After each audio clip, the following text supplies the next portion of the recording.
जहाँ पर चंदेल रियासत को बसाया गया था, पुरातन काल में उस स्थान पर चंदेल वंशियों के पूर्वज उपरिचर वसु और जरासंध का शासन था। 8वीं और 9वीं शताब्दी के मध्यकालीन उपरिचर और जरासंध के वंशज चंद्रवर्मन ने ही बुंदेलखंड रियासत से चंदेल राजपूत वंश की स्थापना की थी। चंदेल वंशियों ने बुंदेलखंड रियासत से लगभग 8वीं से 13वीं शताब्दी तक शासन किया। बुंदेलखंड रियासत ने इतिहास को अनेकों शौर्यवान एवं पराक्रमी क्षत्रिय योद्धा दिए हैं, जिनमें विद्याधर और आला और उद्दल जैसे कुछ नाम स्वर्णिम अक्षरों में अंकित हैं।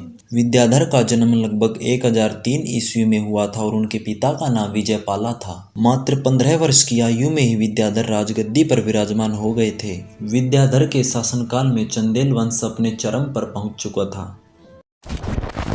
गजनी ने सबसे पहले भारत के गांधार पर हमला किया था। गांधार के शासक जयपाल ने रणभूमि में गजनी की सेना को काल बनकर रौंद डाला, किंतु संधि के बहाने से देर रात को हमला कर धोखे से जयपाल को बंदी बना लिया और गांधार पर अपनी सत्ता स्थापित कर ली। गांधार पर कब्जा करने के बाद गजनी की निगाह पूरे भारतवर्ष पर थी और गजनी का अगला निशाना चंदेल रियासत थी। गजनी ने चंदेल वंशियों पर चढ़ाई कर दी, किंतु इस बार गजनी का सामना महाभारत कालीन वंशी चंद्रवंशीय राजपूत क्षत्रियों से था।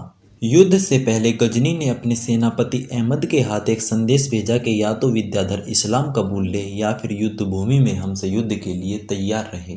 विद्याधर ने गजनी का प्रस्ताव ठुकरा दिया और यह कह दिया कि हम क्षत्रिय हैं, हम किसी के सामने झुकना पसंद नहीं करते। किसी के सामने सर झुकाने से तो अच्छा है कि हम रणभूमि में वीर गति को प्राप्त होना पसंद करेंगे।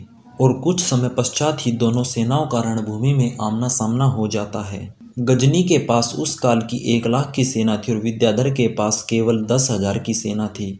युद्ध के शुरू होते ही क्षत्रिय गजनी सेना पर भूखे शेर की तरह काल बनकर टूट पड़े और देखते ही देखते गजनी की 80,000 सेना को मौत के घाट उतार दिया। यह सब देखकर गजनी बुरी तरह भयभीत हो गया और शाम का सूर्यास्त देखने से पहले ही गजनी विद्याधर के पैरों में गिरकर संधि की भीख मांगने लगा।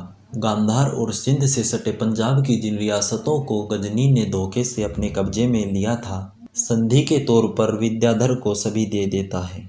और एक बार फिर विद्याधर ने अफगानियों को वापस उनके देश खदेड़ दिया था। चंदेल रियासत ने खजुराहो में लगभग 85 मंदिरों का निर्माण कराया था, जिनमें से अब मात्र 25 ही शेष बचे हैं। खजुराहो के मंदिरों में 8 विष्णु मंदिर, 6 शिव मंदिर, 1 गणेश का, 1 सूर्य का और 3 जैन तीर्थकारों को समर्पित हैं।